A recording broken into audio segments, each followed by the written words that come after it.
finally got to finish the House of the Dragon series, the prequel to the Game of Thrones series, books, stories, and also what I feel is the HBO attempt at trying to regain the stability it held when it came to what it had for Game of Thrones. And I mean, maybe it's successful, maybe it's not. It's up there in viewers, it's up there in entertainment, I guess you could say. But story-wise, I don't know. I'm not the biggest into a lot of the lore. I know a good portion of it simply because my wife is a walking Game of Thrones encyclopedia. She's read just about everything there is, and she's a real deep diver into that world. So whenever I have questions, I go to her. And from what I gather, this series was meant to be loosely based on another novel in the Game of Thrones books called Fire and Blood. So the series itself takes place 170 years before the first story in Game of Thrones. The as it says in the beginning of the show, the birth of Daenerys Targaryen. This takes place 172 years before that. Fire and Blood, I believe, is also the one that talks about this war. And what this show is kind of building up to is it's building up to the civil war known as the Dance of Dragons. I don't know much about the Dance of Dragons.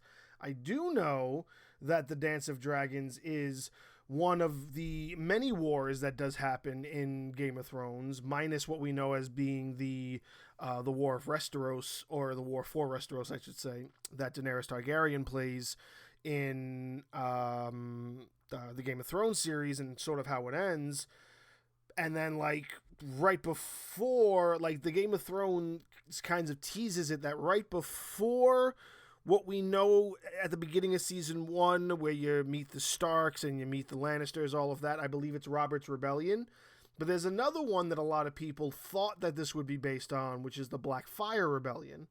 Now, I don't believe they're going to go anywhere near the Blackfyre Rebellion. This is strictly going to be about the Dance of the Dragons, and it's leading towards that. And, a lot of people aren't upset about it. This has, its praise. It has its good scores on everything. It's gonna get its second season. I haven't heard anything about a cancellation, and rightfully so, because it's simply giving us all of that Game of Thrones stuff that we want, and it's also prequel source material that nobody can really fuck with.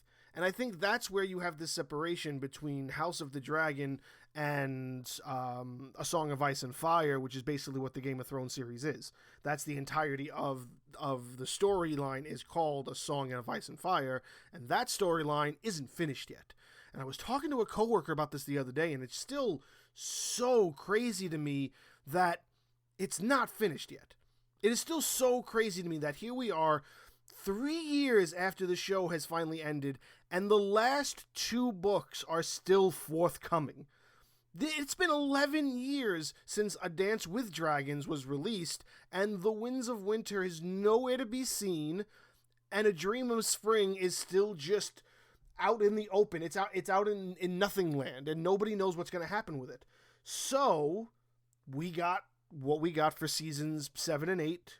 People can give or take what they want from it, but I'm not really going to digress too far into the Game of Thrones area. I'm going to stick with what this prequel is giving us, and it's giving us this look into the infancy of a lot of houses we came to know and love in the Game of Thrones series that happens later on in the future of the events of this show, and kind of what it shows us to be what happened, say, to the Velaryons, and showing us how that house kind of came to its end, and the rise of the Lannisters becoming more prominent and the Starks becoming more prominent. They're kind of just in the back of everything else right now in these stories. It really does focus on the Targaryens a lot, which is sort of what everybody wants, because when we are introduced to all of these houses, the Targaryens are done. It's literally Daenerys and her brother, who I can't remember his name right now, but they're the last of the Targaryens, and then there's that whole story.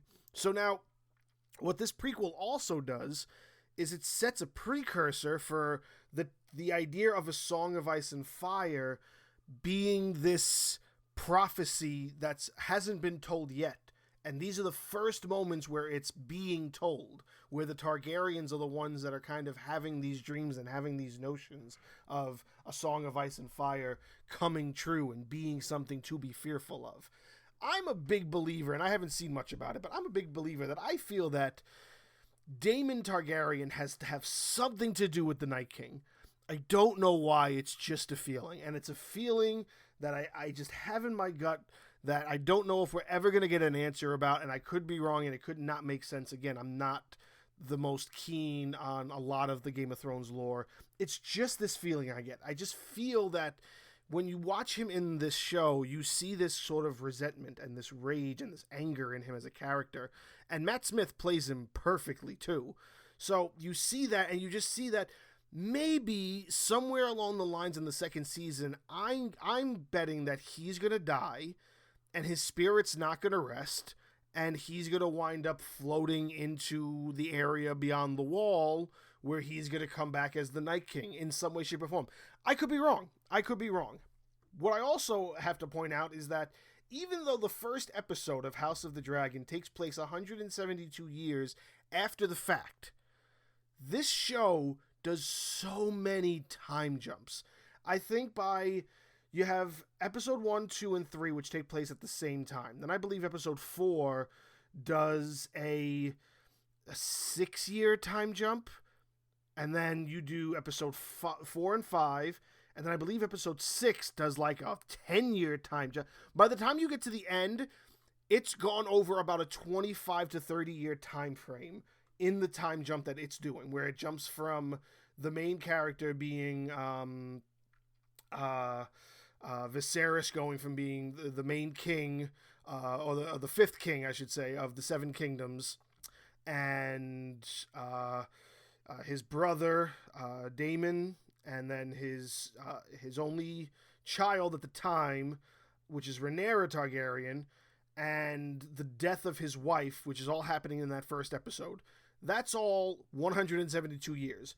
By the time you get to that last episode, it time jumps to see Rhaenyra get older. You know, many people are born, many people die, and there's at least 25, 30 years that it jumps. So now we're at about 140 years before Daenerys Targaryen, which isn't a lot when you consider that there has to be a whole nother generation that comes into play, considering that there's a whole nother war that happens. You have this war that's about to happen, the Civil War of Dance of the Dragons. Then you have the Blackfyre Rebellion that at some point has to be talked about. Maybe this House of the Dragon series will go into that. I'm also not going to complain if all this is a bunch of prequels that eventually will just do time jump after time jump leading up until Robert's Rebellion. I wouldn't mind seeing that too, and then it kind of trickling straight into what we know to be the start of Game of Thrones. Whether or not that's the plan, I don't know. I don't know how long this is planned to run for. What I do feel, though, is that this hits on enough areas to keep me focused to it as a fan of just what the show is willing to give me. I don't have the same confusion as I did with the very first season of Game of Thrones. And I think that's a big separating factor. And maybe that's because I already have an 8-season precursor of understanding that I'm going to go into this and I'm not going to know everybody's name, I'm not going to know everybody's location, and I'm going to be confused more often than I'm going to understand what's actually happening. But there's enough going on that I find the entertainment in it where I'm following along enough to know who the basic characters are and where it's going. You know what I'm saying? Like, and I feel like that's a lot of people, because even with all of the houses, there's really no focus on so many of them as there was with Game of Thrones. The focus really is on Targaryens and all of this family. It's literally just the family that's there. The focus is on Rhaenyra's, I don't want to say adultery, because she married a Valyrian prince who was homosexual, and she was like, okay, I'm gonna bang who I want to bang, you bang who you want to bang. And then she winded up getting pregnant by a knight and had 2 kids with him, and the 2 kids looked nothing like her or the father, because Targaryen blood is extremely strong, but so is the blood of this knight, and I guess the joke is that the father's blood is meant to be the strongest, so they get most of the traits from the father, so they wind up looking like this knight, and then the knight gets banished and she gets depressed, but then she comes up with this way of saying, okay, you know what, now I'm gonna marry my Uncle Damon. And it's just the whole inbreeding stuff that happens when it comes to these things is crazy in and of itself, but there's enough twists and turns that keep you focused on what this family is going through and what they are willing to do in order to not only keep, I guess, the negative hearsay out of people's mouths or away from them, even though they can't always avoid it, but they are willing to fight for it. And then also the idea that they're still willing to kind of hold their own against anybody who's willing to sort of bash them down in a way.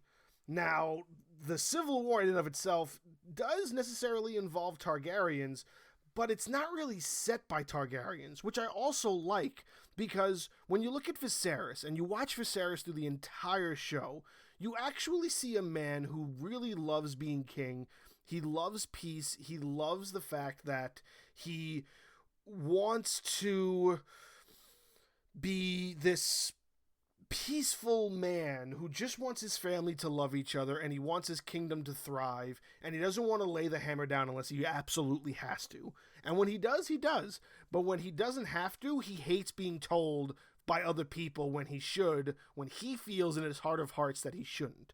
And watching him go through all of this stuff with his family members, and the fact that, like, you're looking at the beginning of the throne as it was built, and he's sitting on that thing, and he's getting like lead poisoning and shit from it, and he's dying from it because they can't heal him, so he's losing parts of his body, and he's getting really sick, and even though time is passing, he's withering down, but he still keeps his heart of hearts, and he's really a good man in deep down, but all people care about is the game, and it really does show you what the Game of Thrones was like before a Game of Thrones was a thing, I guess. And it's maybe even just shows you that it was a thing even all the way back during this time.